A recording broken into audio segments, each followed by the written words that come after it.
privilège de porter les salutations de l'Église mondiale à chacun de vous, notamment pendant cette époque, cette situation où nous pouvons voir cette série de pasteur Alain Coralie qui s'appelle « Plus que vainqueur ». Oui, avec Christ, avec la puissance du Saint-Esprit, nous sommes plus que vainqueurs. Nous vivons dans cette situation très bizarre et difficile à ce moment, mais à cause de cela, on peut prêcher et proclamer les messages des 3 anges avec efficacité, avec la puissance du ciel. Que Dieu vous bénisse pendant cette série d'évangélisation de pasteur Alain Coralie, plus que vainqueur. Et je vous invite de gagner des autres, vos amis, vos voisins, les membres de votre famille, de joindre cette série, plus que vainqueur. Que Dieu vous bénisse abondamment. Jésus revient bientôt. Maranatha.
Chers amis, chers téléspectateurs, je suis très content, encore une fois, d'être avec vous. Et j'espère que vous avez été bénis au cours de ce voyage où nous explorons le thème « Plus que vainqueur » avec le pasteur Alain Coralie. Mais, comme d'habitude, avant de vous annoncer le sujet d'aujourd'hui, Madame Caroline Coralie nous présente la vie familiale. Bienvenue, Madame. Bonsoir. Bienvenue à nouveau dans notre rubrique santé. Ce soir, nous allons parler de l'exercice physique. Comme beaucoup d'entre nous le savent, les maladies cardiaques et les accidents vasculaires cérébraux sont 2 des principales causes de décès dans le monde. Qui parmi nous ne connaît pas ou n'a pas entendu parler d'une personne qui est morte à la suite d'une crise cardiaque ou d'un accident vasculaire cérébral ou dont le mode de vie a été fortement endommagé à cause de l'une ou l'autre de ces causes?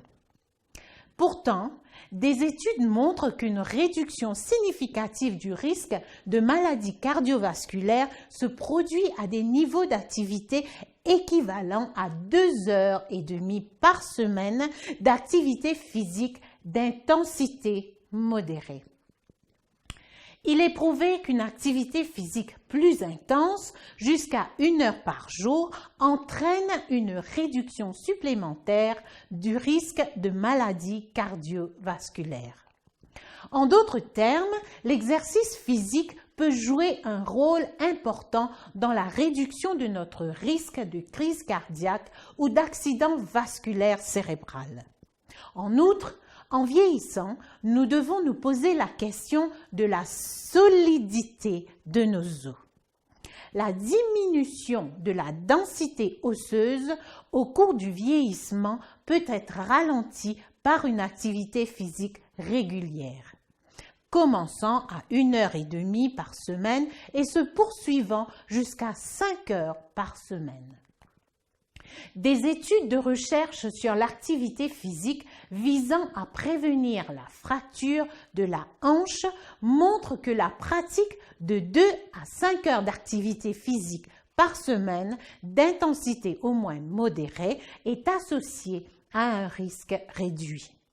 D'autres études montrent que ceux qui pratiquent régulièrement au moins 2 à 2 heures et demie d'activité aérobie d'intensité modérée par semaine ont un risque plus faible de développer un diabète de type 2 que les personnes inactives. Le fait est que lorsque nous parlons d'exercice, nous ne parlons pas de compétition aux Jeux olympiques. Nous ne parlons pas de courir le marathon de Boston. Nous parlons de ce qui est en réalité un exercice modéré. C'est tout ce dont la plupart d'entre nous auront besoin un jour. Bien sûr, les adultes souffrant d'un handicap chronique devraient consulter leur prestataire de soins de santé pour connaître les types et les quantités d'activité qui leur conviennent. Tant que l'activité est à la portée de chacun, elle devrait être sans danger. En d'autres termes, si vous voulez reporter vos funérailles, faites de l'exercice régulièrement. Les exercices physiques sont généralement regroupés en 3 types et ont des effets différents sur le corps. Les exercices de flexibilité, tels que les étirements, améliorent l'amplitude des mouvements des muscles et des articulations. Les exercices aérobiques, tels que le cyclisme, la natation, la marche, la corde à sauter ou le jogging, visent à augmenter l'endurance cardiovasculaire. Les exercices de résistance, tels que l'entraînement au poids, augmentent la force musculaire et réduisent ou préviennent la perte osseuse associée à la ménopause. Comment connaître l'intensité de nos exercices? De nombreux médecins encouragent les gens à accumuler au moins 2 heures et demie par semaine d'activité physique d'intensité modérée, comme la marche rapide. Certains médecins, à juste titre, encouragent la marche rapide plutôt que la course à pied. La marche plaît à beaucoup de gens parce qu'elle peut être pratiquée presque partout et à tout moment. Elle est amusante, pratique, peu coûteuse et peut être pratiquée seule ou avec des amis.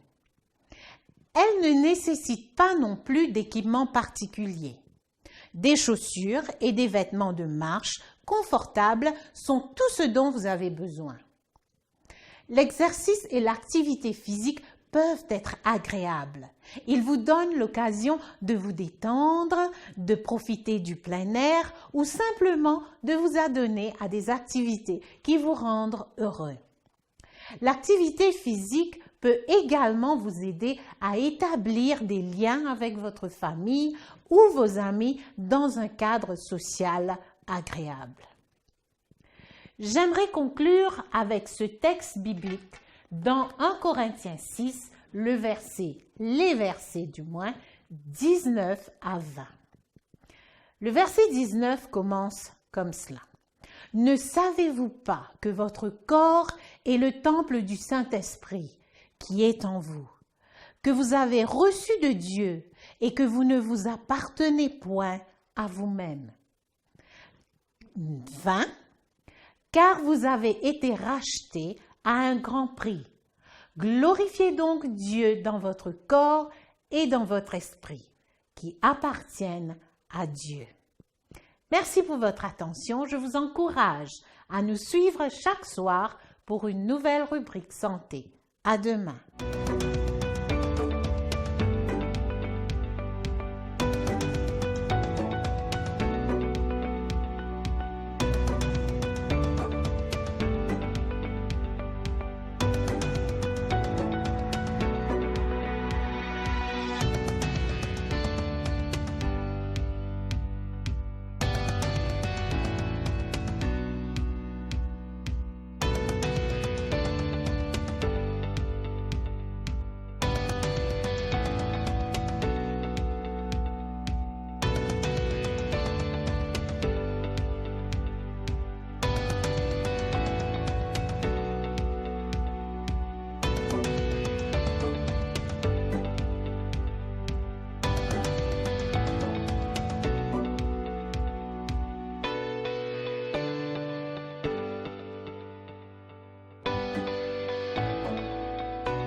Madame Caroline Coralie, merci encore une fois pour cette présentation. Et le sujet d'aujourd'hui, comment trouver sa joie? Jésus, notre vraie source de la joie, nous offre un cadeau pour approfondir notre joie. Écoutez, Pasteur Coralie. Chers amis, bonsoir. C'est une joie et un plaisir pour moi de vous retrouver une fois de plus pour partager la parole de Dieu. Ce soir, j'aimerais que nous puissions vivre un moment spécial et j'aimerais que vous puissiez réellement ouvrir votre cœur à l'influence du Saint-Esprit. Et pour cela, nous allons prier ensemble. Éternel notre Dieu, notre Père céleste, alors que nous ouvrons ta parole, nous réclamons l'aide, la présence, la puissance de ton esprit, afin que nous soyons dirigés par toi. Nous te demandons toutes ces grâces au nom de Jésus. Amen. À bien considérer, beaucoup de gens ne jouissent pas vraiment de la vie. Ils la supportent. Beaucoup traversent la vie sans véritablement ce sentiment de joie. La vie est pour eux comme une série de tâches et d'obstacles qu'ils doivent franchir. Ils ne savourent pas la vie, ils l'endurent. Pour certains, le bonheur ou la joie profonde dépendent des circonstances externes. Ils passent leur temps à rêver d'un lendemain meilleur. Si seulement je pouvais trouver un bon emploi, alors je serais heureux. Si seulement je pouvais trouver un bon mari, alors ma joie serait parfaite. Si seulement. Si seulement je pouvais gagner la loterie, alors la vie serait comme un délice. Si seulement. Notre époque ne facilite guère les choses. Tout autour de nous, les publicités nous disent qu'il n'y a absolument rien que l'argent ne puisse acheter pour rendre notre vie plus heureuse. Si seulement j'achetais le bon déodorant, toutes les femmes s'accrocheraient à moi comme des abeilles au miel. Si seulement j'arrivais à me procurer ce dentifrice qui rend les dents plus blanches que l'éclair, alors tous les jeunes gens me trouveraient belle.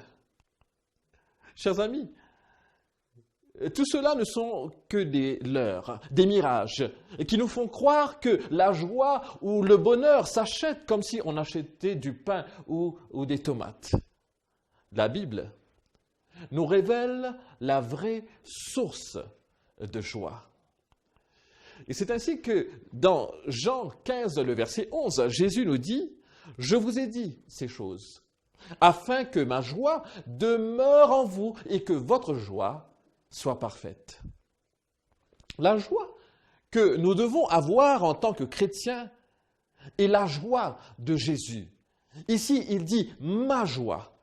Jésus veut prendre sa joie et la placer en nous. Peut-être n'avez-vous jamais pensé à Jésus en tant qu'un être qui a été rempli de joie. Nous pensons souvent de Jésus en tant qu'homme de douleur.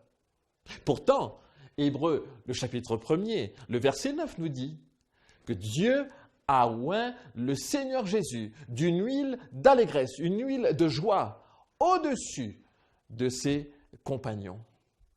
Jésus n'était pas un homme coincé, sans joie. Au fait, les enfants étaient attirés à lui. Il accomplit son premier miracle à un mariage. Il était si plein de vie que ses ennemis l'appelaient un buveur de vin et un glouton. Il ne l'était pas, bien sûr. Mais il y avait chez lui cette véritable joie. Et cette joie, Jésus veut nous la donner. Pendant ces derniers jours, alors que vous avez suivi ces conférences, vous avez commencé à mieux connaître ce Jésus.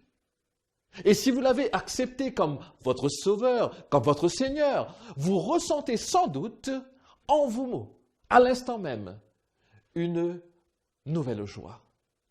D'où ma question. Comment approfondir cette joie? Ésaïe 58, le verset 13 et 14, nous en donne la réponse. La parole de Dieu nous dit ceci.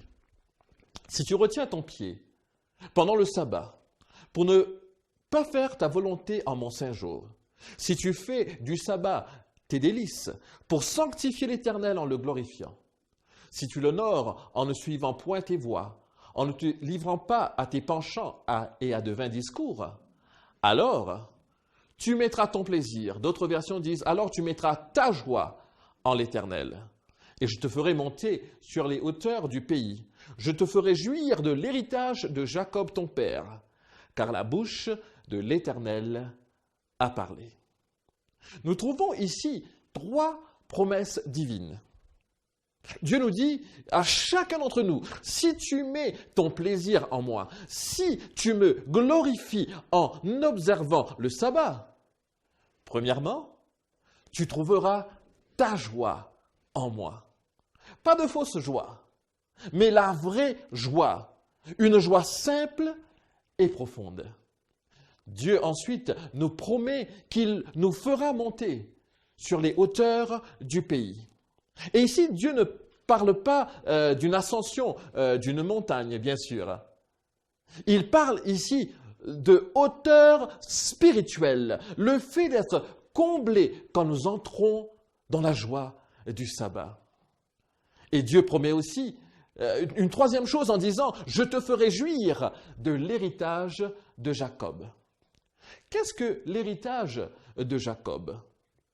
Qu'a-t-il promis à l'ancien Israël? Qu'a-t-il promis à nous qui sommes en Christ aujourd'hui? J'ai consulté les meilleurs commentaires bibliques à ce sujet et voici ce qu'ils disent. Quand Dieu parle de l'héritage de Jacob, il parle d'abord de la sainteté du caractère. Ici, on parle de transformation radicale. Ensuite, Dieu nous parle ici de bénédiction concernant notre santé. Chers amis, vous pouvez être milliardaire, mais si vous n'êtes pas en bonne santé, cela ne sert absolument à rien. Dieu promet aussi un intellect supérieur. Y a-t-il quelqu'un à l'école ou à l'université qui peut-être lutte dans ses études? Dieu promet que nous serons au premier rang en matière de sagesse et de compréhension quand nous mettons le sabbat en premier dans notre vie. Ensuite, on nous parle des compétences en agriculture et en élevage. Êtes-vous fermier ou agriculteur? Dieu fait la promesse qu'il nous bénira aussi dans ce domaine. Ensuite, Dieu parle d'un savoir-faire supérieur. Êtes-vous constructeur ou mécanicien ou couturière? Dieu promet qu'il vous donnera le savoir-faire technique qui vous mettra au sommet de votre art. C'est la promesse de Dieu. Et enfin, Dieu parle de grandeur nationale. Le but de Dieu à notre égard est de nous bénir afin que nous soyons une bénédiction pour ceux qui nous entourent. Et c'est ce que Dieu promet à ceux qui feront du sabbat leur délice. Pourquoi est-ce que la Bible parle si grandement du sabbat? Tout simplement parce que le sabbat est un don merveilleux de Dieu, un don qui remonte à la création. La création est un acte impressionnant. Le livre de la Genèse nous décrit comment en 6 jours, Dieu amena le monde à l'existence. Le revêtant de verdure et d'arbres et de fleurs et de rivières, il créa les bêtes et les champs, les oiseaux du ciel et les poissons de la mer. Mais par-dessus tout, Dieu créa 2 êtres parfaits, homme et femme. Chers amis, c'est ce que déclare la parole de Dieu. Or, si vous pensez que vous êtes le fruit du hasard, le résultat d'un accident cosmique, que vous venez d'un tétard unicellulaire qui s'est ensuite développé en singe qui a perdu ses poils et qui s'est ensuite tenu tout droit, vous êtes mal parti. surtout si vous êtes africain. Écoutez ce que dit Charles Darwin, le père de la théorie de l'évolution, dans son livre The Descent of Man. Il écrit ceci. À une époque future, pas très éloignée, mesurée en siècles, les races civilisées de l'homme vont presque certainement exterminer et remplacer dans le monde entier les races sauvages. La rupture sera alors plus large car elle interviendra entre l'homme dans un état plus civilisé, comme on peut l'espérer, que le caucasien et certains singes, aussi bas qu'un babouin, au lieu de l'être actuellement entre le nègre ou l'australien, c'est-à-dire l'aborigène, et le gorille. Chers amis, c'est ce que dit Charles Darwin, le père de l'évolution. Et moi, je n'ai pas de temps pour ce genre de théorie. La Bible déclare tout simplement que je ne suis pas le fruit du hasard, mais que je suis le produit de l'amour de Dieu. Que je suis créé à l'image du Créateur pour vivre en relation avec lui. Et que le sabbat a été donné pour me rappeler et me conduire dans cette relation privilégiée avec Dieu. Remarquez soigneusement ce qu'arriva le 7e jour de la création, selon Genèse, le chapitre 2, le verset 2 et le verset 3 et 4. La Bible déclare ceci. Il est dit, Dieu acheva au 7e jour son œuvre qu'il avait faite, et il se reposa au 7e jour de toute son œuvre qu'il avait faite. Dieu bénit le 7e jour et il le sanctifia, parce qu'en ce jour, il se reposa de toute son œuvre qu'il avait créée en la faisant. Voici les origines des cieux et de la terre quand ils furent créés. La Bible dit que Dieu se reposa le premier sabbat. Non pas qu'il était fatigué, mais plutôt qu'il cessa l'œuvre de la création. Et qu'il bénit le sabbat, qu'il sanctifia le sabbat, qu'il mit à part le sabbat, qu'il consacra le sabbat pour un usage saint. Chaque sabbat devrait être un jour de repos physique et de rafraîchissement spirituel, un jour de délice, un jour de joie, car réservé à la communion avec Dieu. Certains se demandent, mais quelle différence un jour ou un autre cela peut-il faire? Peut-être cette illustration vous aidera-t-elle à comprendre. Le jour de son mariage, une femme est sanctifiée ou mise à part pour un seul homme.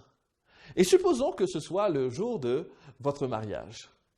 Vous êtes tout excité, vous vous êtes préparé et vous attendez ce jour depuis un certain temps.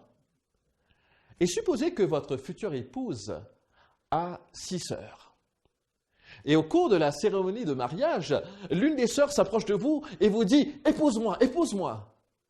Quelle différence cela fait-il? 1 sur 7 fera aussi bien l'affaire. Chacune des 7 sœurs est aussi bonne que l'autre. En tant que mari, vous pourriez dire « Mon épouse a été choisie, mon épouse a été sanctifiée, mise à part, consacrée à moi. » Il en est de même pour le sabbat. Dieu prit un jour, le 7e, le choisit, le sanctifia, le mit à part et le consacra lui-même. Chers amis, le sabbat est un jour béni et sanctifié. Voici ce que dit Jésus à ce sujet. Il le dit dans Marc 2, les versets 27 et 28. Le sabbat a été fait pour l'homme et non l'homme pour le sabbat.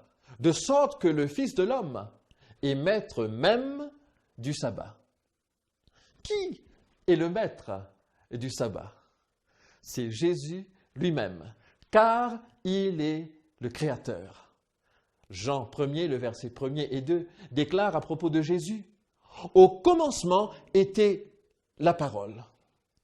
Il était avec Dieu et il était lui-même Dieu. Au commencement, il était avec Dieu. Dieu a tout créé par lui et rien de ce qui a été créé n'a été créé sans lui. » Si donc Jésus est le Créateur, il est donc celui qui nous a fait don du sabbat. Il est donc le maître du sabbat. Ainsi, il nous donne le sabbat pour que nous puissions approfondir notre joie en lui. C'est un jour saint, un jour mis à part, mis de côté, où on peut réellement mettre de côté les distractions, les soucis de ce monde pour nous consacrer entièrement à Dieu. C'est pour cela qu'au centre même des 10 commandements se trouve le sabbat, le plus long et le plus détaillé de tous les commandements. Il est dit, souviens-toi du jour du repos pour le sanctifier. Tu travailleras 6 jours et tu feras tout ton ouvrage. Mais le 7e jour est le jour du repos de l'Éternel ton Dieu.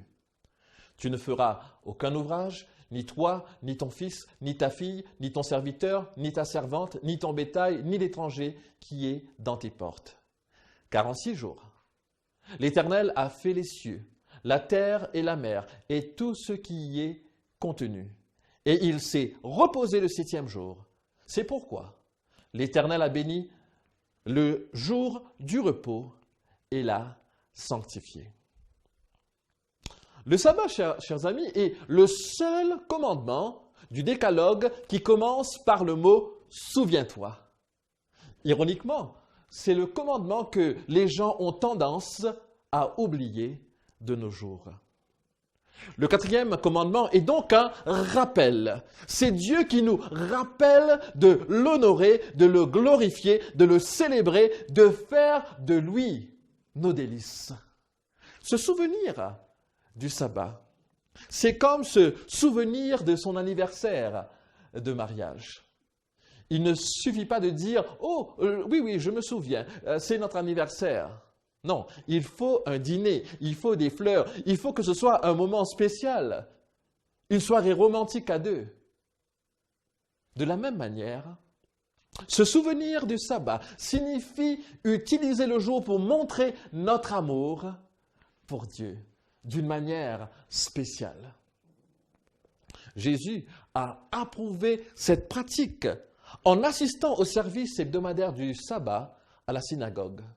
Il nous est dit par exemple dans Luc 4, le verset 16, « Il se rendit à Nazareth où il avait été élevé.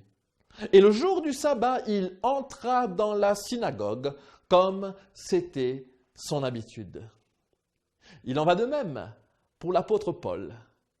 Il est dit, selon sa coutume, Paul entra dans la synagogue et 3 jours de sabbat, il discuta avec eux d'après les Écritures.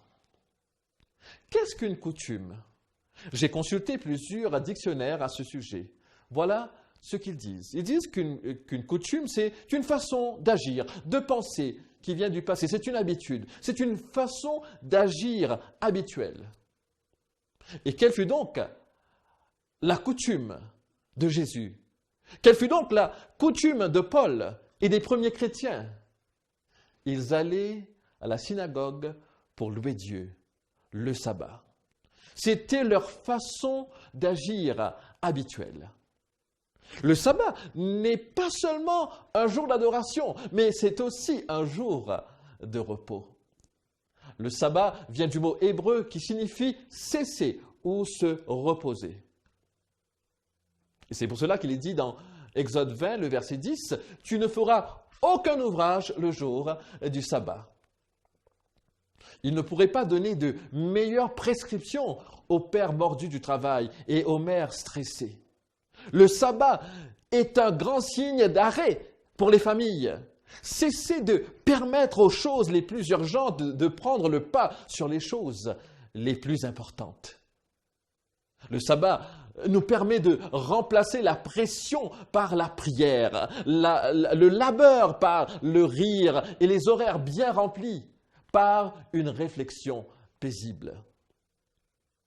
Le repos du sabbat permet à la famille entière de retrouver du temps pour se rapprocher du Christ et puiser à son énergie spirituelle.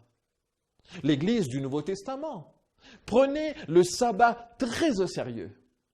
Pourtant, certains chrétiens nous disent aujourd'hui que le sabbat a été aboli puisque le Christ est mort sur la croix et donc il n'y a plus besoin d'observer le sabbat. Mais qu'enseigne la parole de Dieu? Qu'enseigne la Bible? Que s'est-il passé après la mort de Jésus-Christ? Que s'est-il passé après la crucifixion? Lisons dans Luc, le chapitre 23, les versets 52 à 56.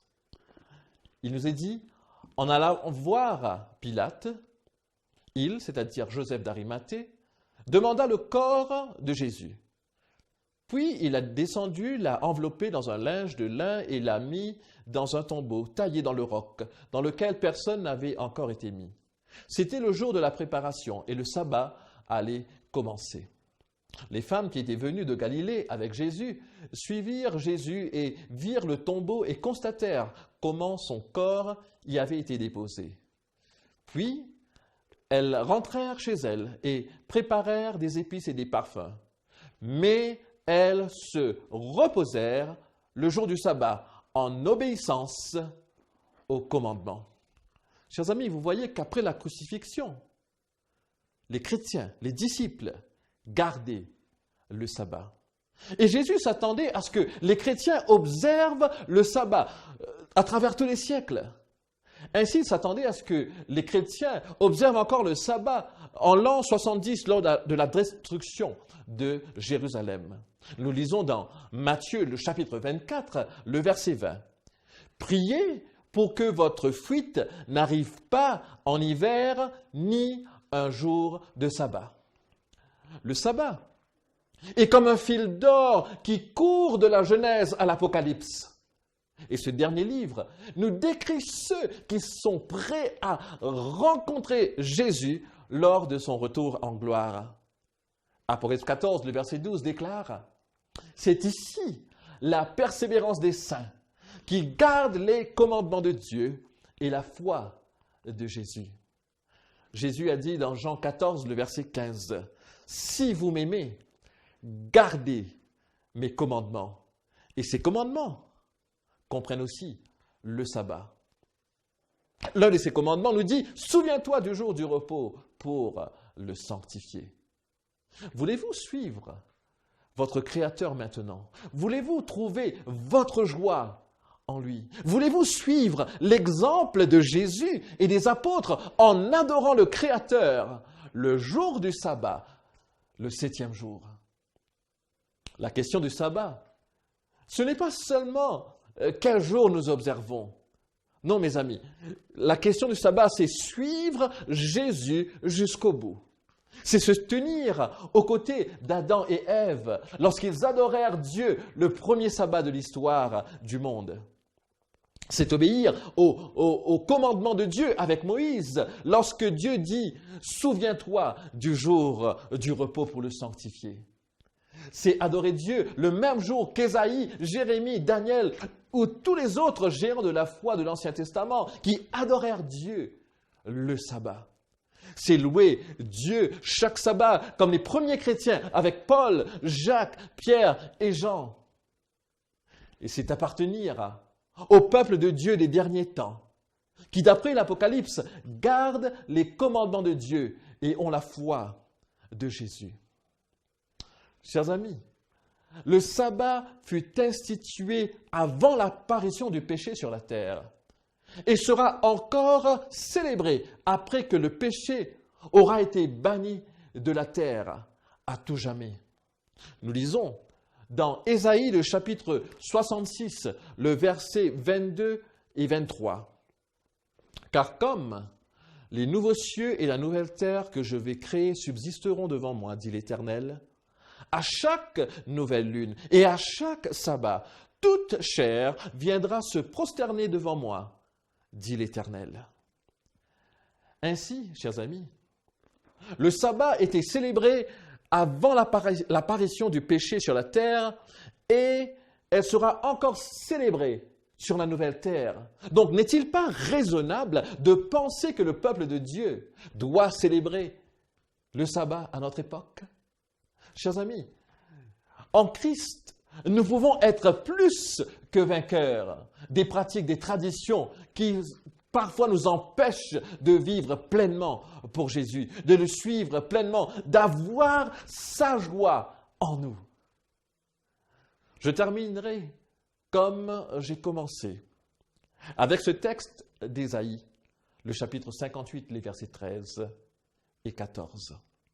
Il nous est dit, « Si tu retiens ton pied pendant le sabbat pour ne pas faire ta volonté en mon saint jour, si tu fais du sabbat tes délices pour sanctifier l'Éternel en le glorifiant, et si tu l'honores en ne suivant point tes voies et en ne te livrant pas à tes penchants et à de vains discours, alors tu mettras ton plaisir, alors tu mettras ta joie en l'Éternel, et je te ferai monter sur les hauteurs du pays.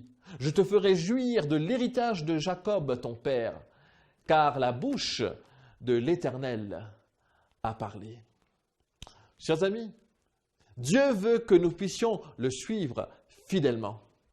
Jésus est Seigneur et Jésus est le maître du sabbat. Jésus est celui qui nous a créés, celui qui nous a donné la vie, celui qui nous a sauvés, celui qui nous a restaurés.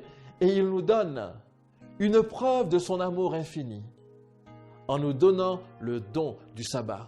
Jour de repos, jour de sanctification, jour où nous pouvons communier avec lui, vivre une expérience intense, vivre dans sa présence d'une façon toute spéciale. Et c'est ce que procure le sabbat. C'est ce moment où nous pouvons être en contact avec Jésus d'une façon toute spéciale.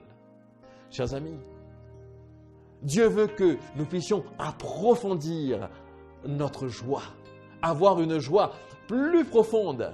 Et cette joie, bien sûr, se trouve en Jésus.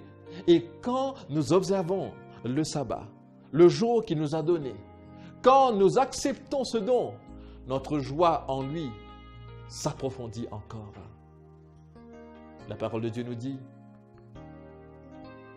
c'est ici la persévérance des saints qui gardent les commandements de Dieu et la foi de Jésus. Le sabbat est un symbole, c'est une preuve de ce que Jésus nous a créé et qu'il nous a sauvés.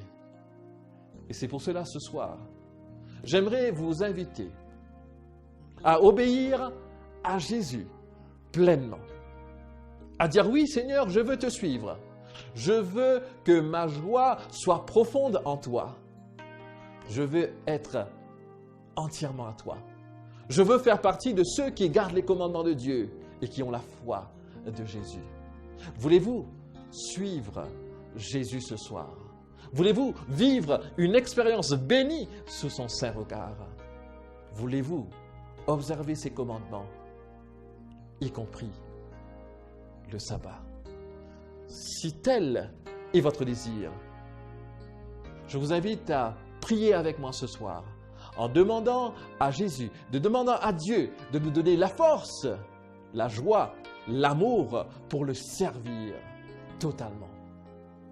Prions ensemble.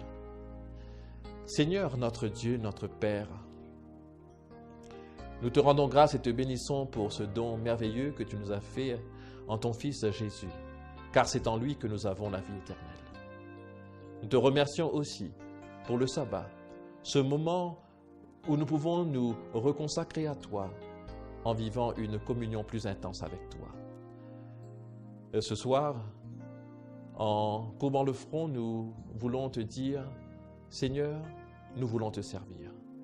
Donne-nous la force, donne-nous le courage, donne-nous la foi pour que nous puissions compter sur ta parole et vivre selon cette même parole. Que ta grâce repose sur ceux qui ont pris cette décision ce soir. Et pour ceux qui hésitent encore, je prie à ce que ton esprit puisse continuer à travailler dans leur cœur. Merci Seigneur encore une fois pour ton amour, ta bonté et ta grâce. Au nom de Jésus. Amen. Chers amis, c'était une joie pour moi de partager la parole de Dieu. Et je vous souhaite une bonne soirée et permettons que par la grâce de Dieu, nous puissions nous retrouver demain pour pouvoir, encore une fois, étudier sa parole. Que Dieu vous bénisse.